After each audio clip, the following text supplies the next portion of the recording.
사실은 오늘 원래 준비되던 수요 예배 설교가 있었습니다. 근데 이제 지난주에 이원성 목사님 설교를 제가 앉아서 말씀을 들으면서 이 말씀을 이어서 나누면 좋겠다. 그래서 그 자리에서 이제 본문과 제목을 주제를 결정을 하고 준비를 해서 오늘 말씀을 전하게 되었습니다. 오늘 본문 너무나 익숙한 말씀이에요. 그런데 솔직히 말씀드리면 익숙한 말씀이기는 한데 그 의미를 사실은 깊이 이해하기 참 어려운 말씀입니다. 저도 사실은 이 본문만 가지고 설교하는 건 오늘이 처음인 것 같아요. 여러분, 오늘 본문에서 예수께서는 수고하고 무거운 짐 진 사람들을 부르십니다. 그럼 그 이야기는 어떤 의미죠? 이 예수님 시대에 누군가가 백성들에게 무거운 짐을 줬다는 얘기죠. 무거운 짐을 얹어준 사람이 있는 거예요. 누가 예수님 당시에 백성들에게 무거운 짐을 얹어주었을까? 마태복음 23장에 보면 예수께서는 율법학자와 바리새인들, 그러니까 당시 종교 지도자들을 비판하시면서 이렇게 말씀하시는 거예요. 그들은, 그러니까 종교 지도자들은 자기 힘든 무거운 짐을 묶어서 남의 어깨에 지우지만 자기들은 그 짐을 나르는 데에 손가락 하나도 까딱하려고 하지 않는다. 당시 종교 지도자들을 예수님 비판하시는 거예요.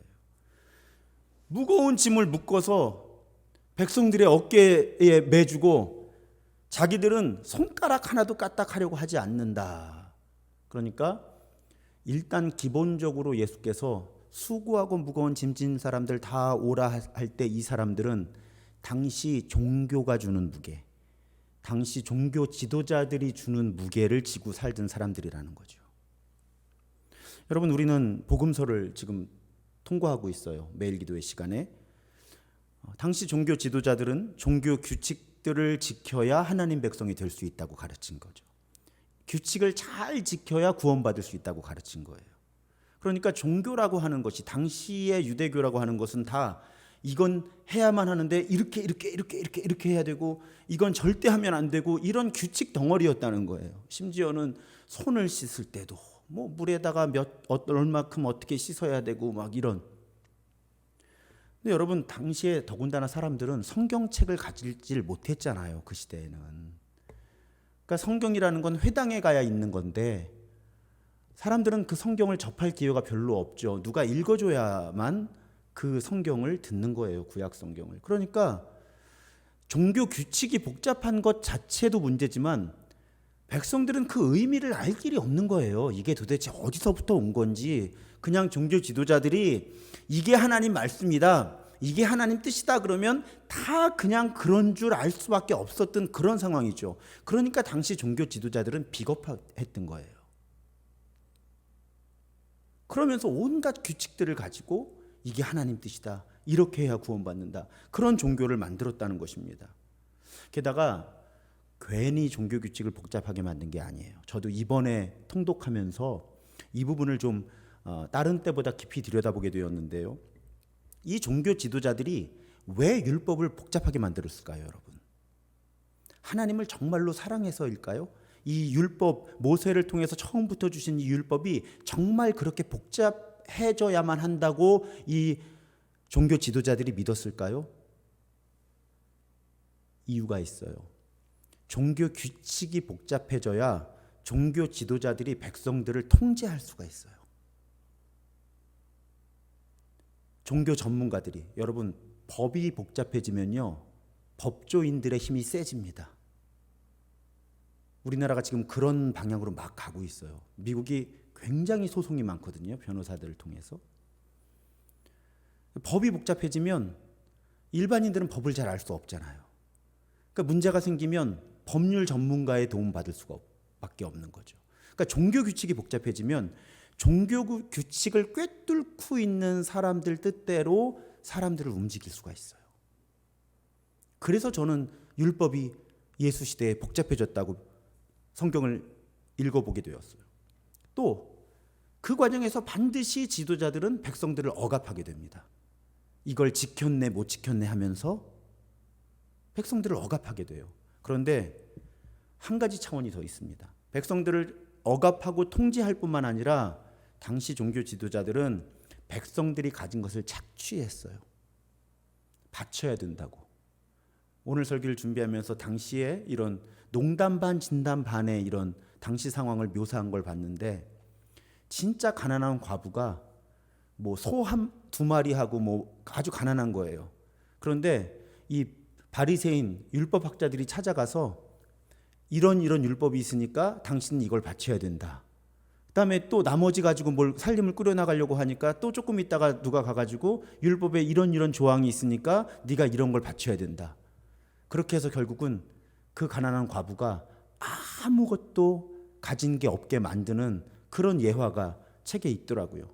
여러분, 그래서 예수께서 누가복음에 보면 가난한 과부들의 가진 것을 다 내놓으라고 한다. 너희 종교 지도자들이 그 이야기에 이어서 뭐가 나온다고요? 가난한 과부의 두랬던 얘기가 나오는 거예요. 그러니까 이 가난한 과부들은 가진 것을 다 바치는 거예요. 그 헌신은 아름다워요. 하지만 그럴 수밖에 없는 율법 시스템을 당시의 종교 지도자들이 만들었다는 거죠. 다 내놓게끔. 그렇게 해서 성전은, 회당은 부자가 되는 거예요. 그것이 당시 종교예요. 그러니까 정말 지난주 설교의 제목 맞다나 눌림의 종교였죠. 예수님 시대의 종교는 눌림의 종교였어요. 그런데 예수께서 그렇게 무거운 짐이 되어버린 종교에 지친 사람들에게 나한테 오면 내가 주는 멍에, 내가 주는 짐은 쉽고 가볍다. 이렇게 말씀해 주시는 거예요. 그래서 나에게 오면 짐이 있다는 거예요. 멍에가 있다는 거예요. 그런데 그 짐과 멍에가 가볍고 쉬워서 너희가 쉼을 얻을 것이다. 나에게 오면. 한 가지 차원이 사실은 더 있습니다. 오늘 그 말씀은 전하지 않으려고 하는데, 제국 시대였잖아요. 정치적인 압박이 또 있었죠. 또 뭐 사회적인 차별이 있었고. 그렇지만 기본적으로 일단 종교 지도자들이 율법 시스템을 마음대로 만들어서 하나님 뜻과 관계없이 백성들을 억압하고 통제하고 착취했다. 근데 예수님은 그런 종교에서 빠져나와서 나 예수에게 와라. 그러면 너희들의 멍에 있을 거다. 근데 쉬울 거다. 너희들의 짐 있을 거다. 그런데 가벼워질 거다. 그래서 너희에게 쉼이 있을 것이다. 이렇게 말씀하신다는 거죠. 근데 여기서 멍에가 쉽다고 이렇게 번역이 되어 있는데, 제가 찾아보니까 여기서 쉽다로 번역된 헬라어 그리스어는 맥락을 고려하면 쉽다라고 번역할 수 있지만 잘 맞는다라는 의미가 제일 적절한 것 같아요. 그러니까 예수님이 주는 멍에는 잘 맞는다. 멍에가 어떻게 생긴지 아시죠? 혹시 몰라 그림을 준비했습니다. 그 멍에라고 하는 건 당시에 나무를 깎아 만들었는데요. 팔레스타인에서 이렇게 있는 거예요. 자, 저기에 구멍이 두 개 있잖아요. 저기 뭐가 들어갈까요? 자, 다음 그림을 보시면 소의 머리가 들어가는 거죠. 두 마리가 함께. 그런데 저 멍에가 저 소의 체형하고 굉장히 잘 맞아야 저 소들이 다치질 않는 거예요. 여러분 쉽게 생각할 수 있죠. 우리 안 맞는 신발 신으면 발 다 상처 나잖아요.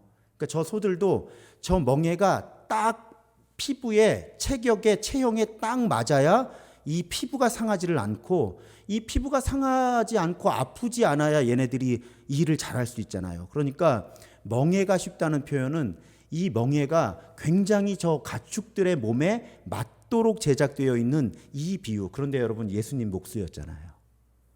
전해오는 전설에 따르면 예수님이 그렇게 멍에를 잘 만드셨다네. 그 동네에서 제일 잘 만드셨대요. 전설이에요. 믿거나 말거나. 그러니까 예수님 당신이 가축의 멍에를 최고로 그 동네에서 잘 만드는 사람이었다는 거예요. 그 목수가 사람들한테 나에게 오면 잘 맞는 멍에를 만들어 주니까 너희들이 힘이 덜 들 거다. 얼마나 와닿는 비유예요. 그래서 정말로 이 시대에 보면은 멍에를 잘 만드는 사람은 일단 그 소를 찾아가서거나 소를 데려오라 그래서 쟀다는 거예요. 이 멍에가 닿는 부분을, 규격을, 이 사이즈를. 그리고 대량 만든 다음에 다시 그 소를 찾아가거나 오라 그래서 정교하게 몸에 맞도록 작업을 했다는 거죠. 그래서 재밌는 건 제가 영어 주석을 하나를 보는데 이 부분을 어떻게 표현을 했냐면 테일러메이드라는 단어를 썼어요. 테일러메이드라는 게 뭐냐면 양복 쫙 맞추는 거 있죠, 정말. 규격 다 재가지고 뭐 목둘레 뭐 여기 어깨 해가지고 아주 잘 맞는 맞춤복을 만들 때 테일러메이드라 그러거든요. 그러니까 예수님은 그런 테일러메이드 이 멍에를 만들 수 있는 사람이었고 그런 멍에를 우리에게 주겠다고 말씀하시는 거죠. 예수님께 오는 사람들에게. 그러니까 예수께서 나에게 오면 너희의 멍에가 쉬워질 거다라고 하신 말씀의 의미를 이런 맥락에서 의역을 하면요. 나 예수에게 나와라. 그러면 내가 너희들에게 아주 어울리는 역할을 하게 해주겠다. 잘 맞는 역할.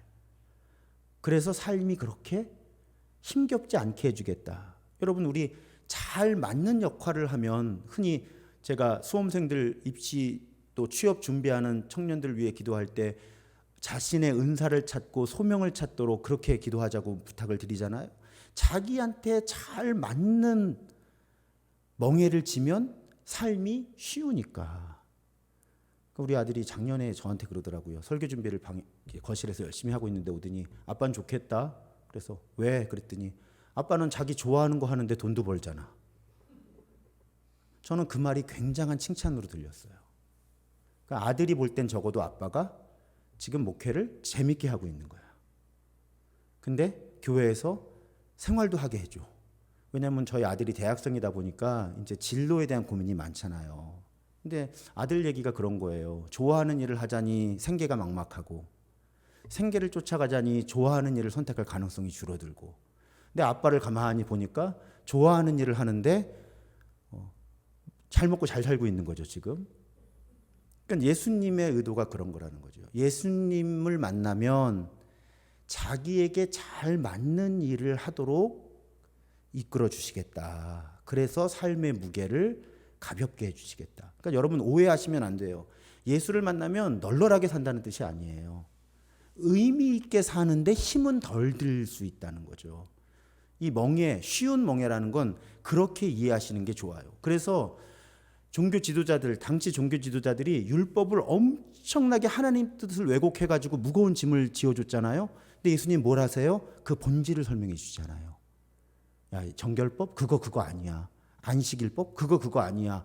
본질을 알려주셔서 사람들에게 맞는 율법을 만들어주시는 거예요. 이 바리새인과 율법학자들은 당시 사람들을 억압하고 통제하고 착취하기 위해서 맞지 않는 종교 규칙들을 엄청 쏟아 부어놨는데 예수께서는 맞는 종교 규칙을 새롭게 주셔서 종교가 무겁지 않게, 종교가 버겁지 않게, 힘들고 어렵지만 의미가 있어서 그 종교의 모든 것들이 가볍게 느껴지는 그런 삶의 길을 주시겠다고 수고하고 무거운 짐 진 사람들을 오라고 하셨다는 거예요. 제가 하고 싶은 일이 그런 거예요. 종교는 늘 규칙이 있기 마련이거든요. 어떻게 하면 맞는 규칙을 제가 우리 교인들에게 잘 맞는 멍에를 만들어 드릴 수 있을까? 예수님 흉내내서. 그래서 각자 다 자기 삶의 자리에서 교회에서도 다 섬기되 이 섬김이 맞지 않는 멍에를 매서 막 쓸리고 아프고 막 제대로 일도 안 되고 이런 상황이 아니라 다들 어렵고 힘든 일을 하는 것 같은데 교회는 행복하고 즐거운, 어떻게 하면 그런 교회가 될 수 있을까? 예수님이 쉬운 멍에를 주시겠다는 건 바로 그런 의미거든요. 자, 그 가르침에 이어서 예수께서 주시는 짐은 가볍다. 그럼 이 의미는 뭘까? 우리 생각해 보죠. 여러분, 제가 이 표현을 예수님이 주시는 짐은 가볍다 이렇게 바꿔봤어요. 예수님이 주시는 짐은 절대적인 무게가 가볍기 때문에 가벼운 게 아니라 그 짐의 무게를 우리가 무겁지 않게 느낄 수 있다는 거죠. 이건 우리 겪어보면 알아요. 똑같은 10kg이라 그래도 내 형편에 따라서 10kg이 가볍게 느껴질 수도 있고 10kg이 무겁게 느껴질 수도 있는 거죠. 여러분, 제가 새벽 2시에 눈길을 운전해서 서울에서 대전까지 간 적이 있어요. 차도 무지하게 낡았어요. 근데 그 차가 막 눈길에서 삥삥 돌아요. 그렇게 해서 서울에서 대전까지 엄청 힘들게 갔거든요. 근데 그 운전이 안 힘들어요. 왜 안 힘들까요? 연애할 때 아내 만나러 가던 운전이었거든요. 근데 만약에 제가 의무감에 억지로 눈 오는데 막 차가 고속도로에서 뺑뺑 돌아가면서 서울에서 대전까지 몇 시간을 운전했다고 생각해 보세요.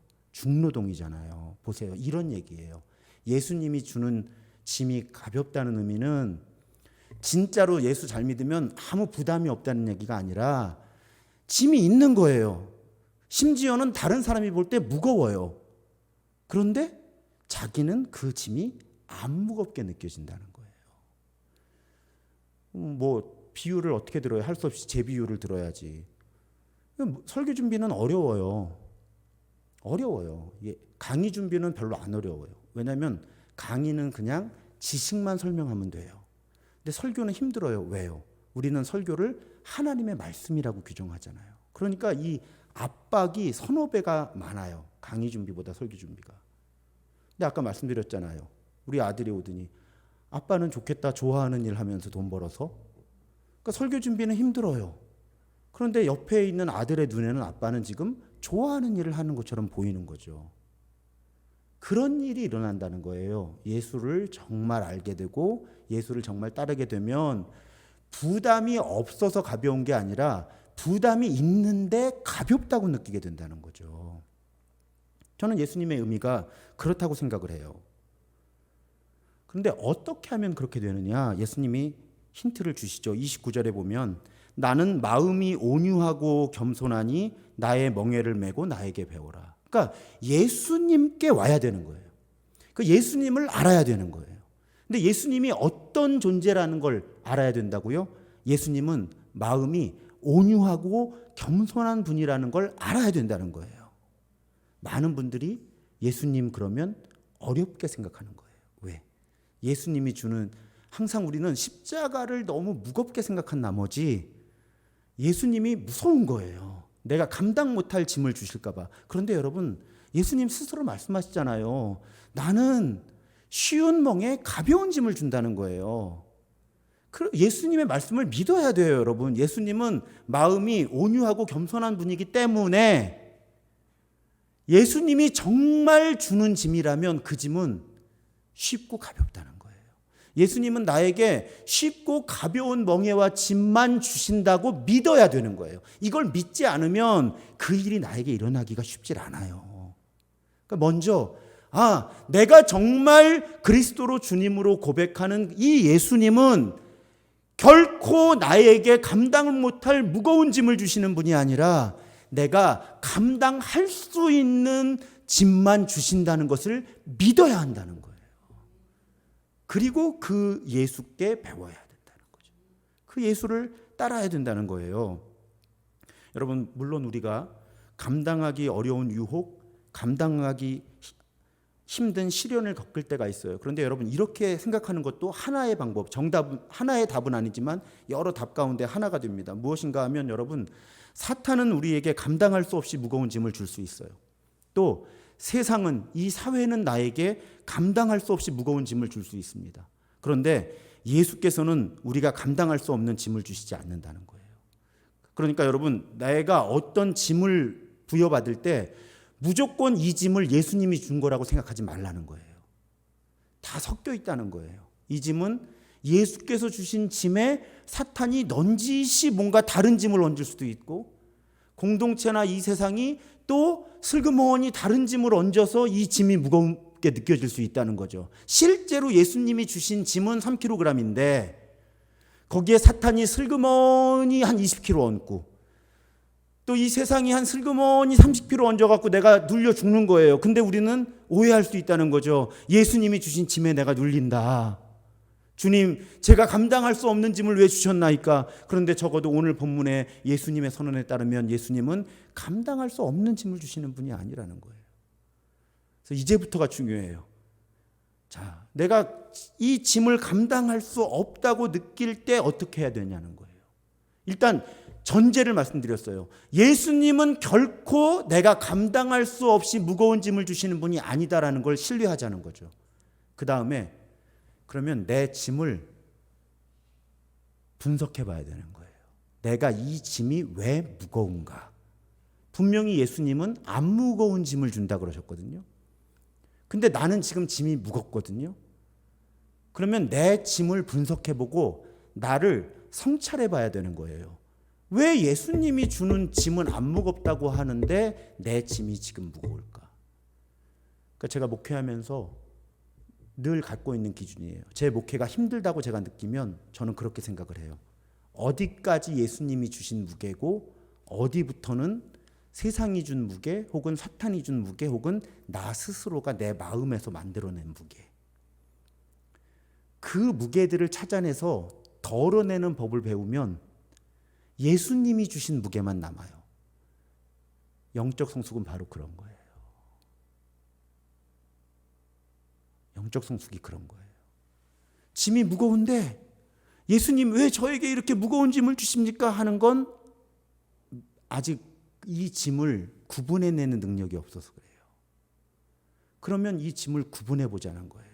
정말 얼마만큼이 예수님 주신 짐이고 어디부터 어디까지 내가 만들어낸 짐인가? 또 내가 이 짐을 만들어내는데 사탄은 어떻게 나를 유혹하고 있는지, 또 어떤 부분은 이 사회 구조적인 문제일 수도 있고 또 공동체 자체가 갖고 있는 어떤 약점일 수도 있고 한계일 수도 있으니까 이런 것들을 구분해 보자는 거죠. 그런데 예수로부터 온 것이 이제 분명해졌어요. 요만큼. 원래는 이만큼인 줄 알았는데 열심히 기도하면서 분별을 해서 빼보니까 예수님으로부터 온 짐이 이만큼이에요. 그런데도 무거워. 그러면 이제 뭘 생각해야 되냐? 두 가지. 이건 참 진짜 배우시기 어려운 거예요. 이거. 두 가지가 있는데 하나는 내가 지금 하고 있는 일의 의미를 정확하게 알고 있는지를 생각해 봐야 돼요. 사람은 의미가 있다고 생각하면 짐이 가볍게 느껴져요. 그러니까 내가 짐이 분명히 예수님이 주신 짐인 것 같은데 무거우면 첫 번째 질문은 내가 지금 내가 하고 있는 일의 의미를 알고 있느냐는 거예요. 의미를 놓치고 있다면 그 의미를 찾아내야 되는 거죠. 혼자 찾을 수 없다면 영적 지도자나 공동체와 더불어서 내가 지금 하고 있는 일의 의미가 뭘까? 이 일을 통해서 어떤 일이 일어나고 있나? 교회에 또 하나님의 나라에 어떤 좋은 일이 일어나고 있지? 이걸 이해해야 되는 거죠. 찾아내야 되는 거예요. 그러면 같은 짐이 훨씬 가볍게 느껴져요. 이건 영적인 종교적인 영역만 그런 게 아니에요. 여기 엄마들 많으신데 자녀들 양육을 그렇게 하신 거잖아요. 이 생명이 태어나서 자라나는 것의 아름다움을 알기 때문에 엄마들은 헌신을 하는 거예요.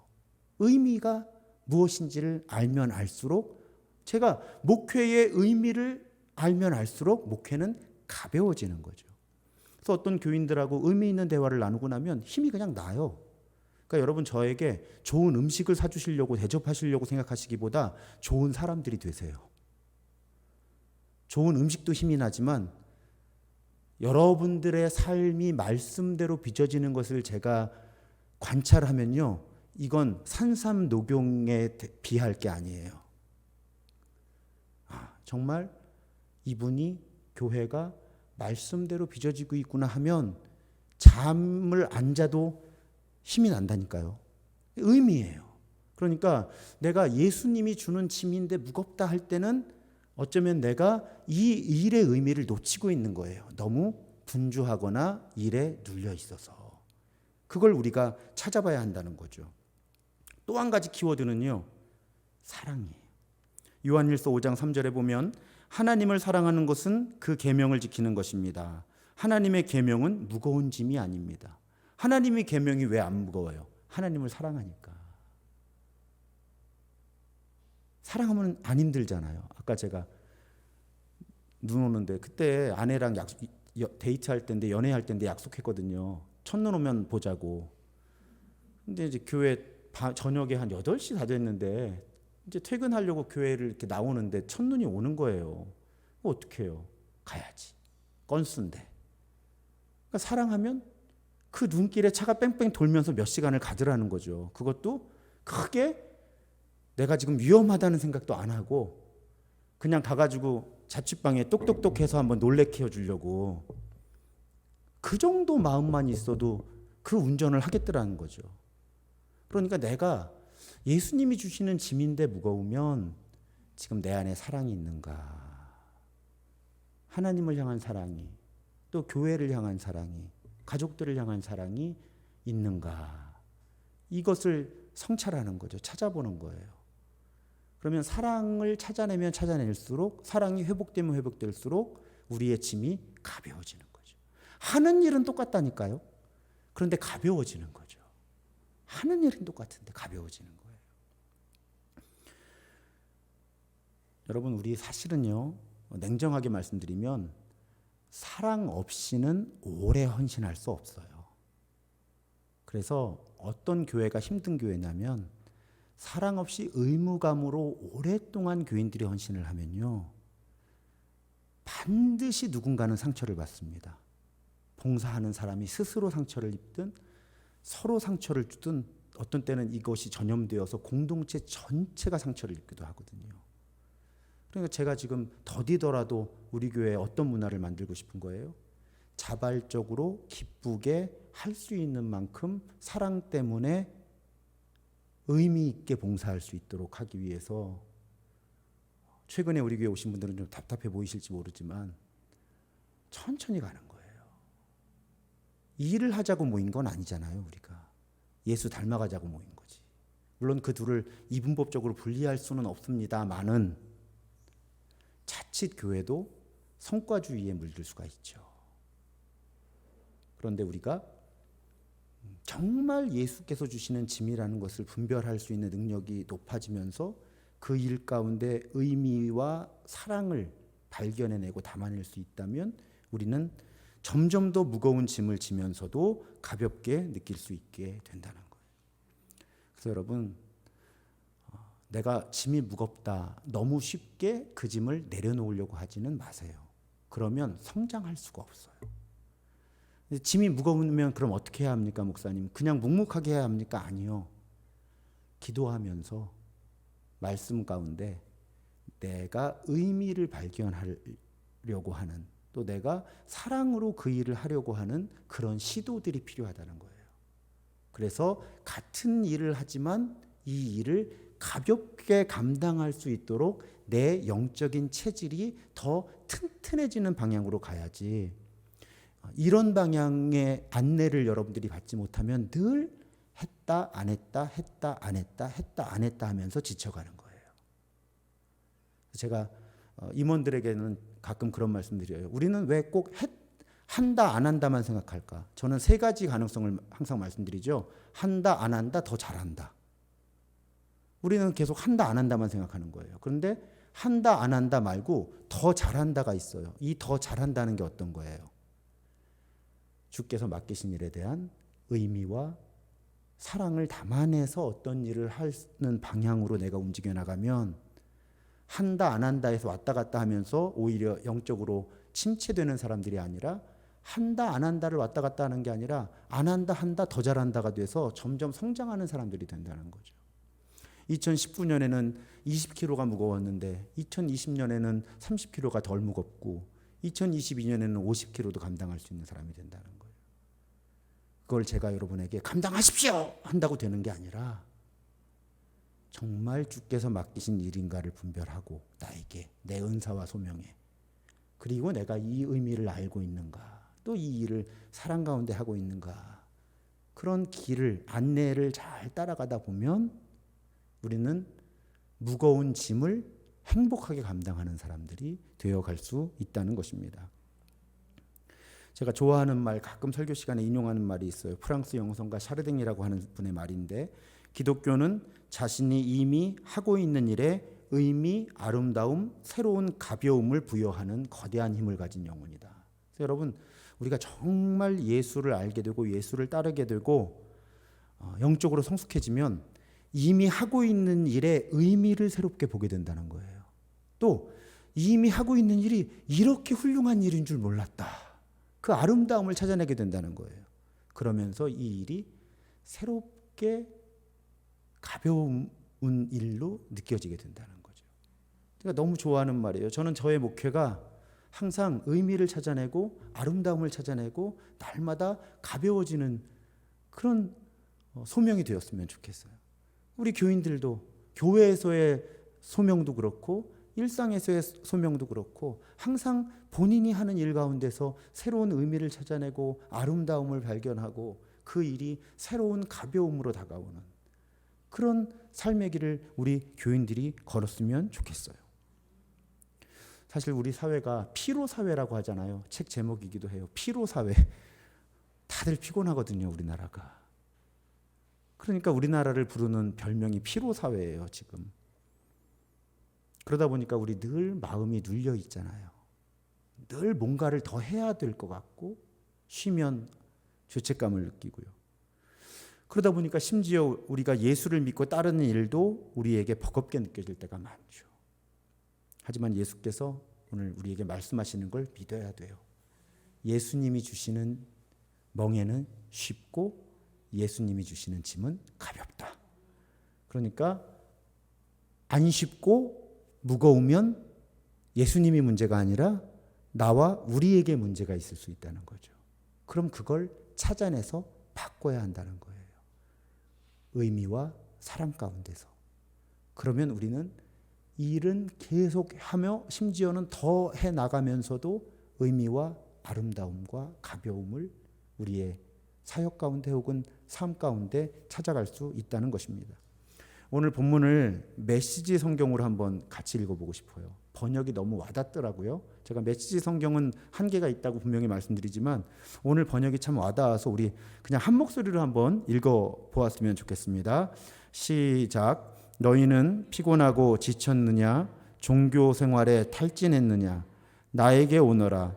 나와 함께 길을 나서면 너희 삶은 회복될 것이다.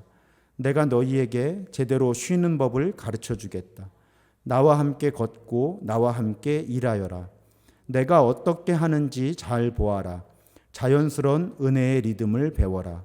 나는 너희에게 무겁거나 맞지 않는 짐을 지우지 않는다. 나와 함께 있으면 자유롭고 가볍게 사는 법을 배울 것이다.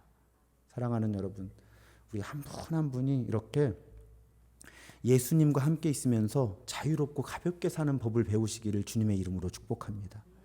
또 우리가 단순하고 느린 교회, 느린 공동체, 단순하고 느린 공동체를 추구하면서 정말 예수님과 함께 자유롭고 가볍게 교회를 이뤄나가는, 그러면서도 복음을 세상에 전할 수 있는 많은 사람들을 예수 그리스도께로 돌아오는 또 그런 교회가 되기를 기도하는 마음으로 축복합니다.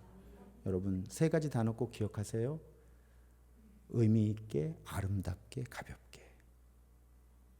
우리들의 교회 사역과 일상의 모든 일들이 그렇게 의미 있고 아름답고 가벼운 일들이 되기를 다시 한번 주님의 이름으로 축복합니다.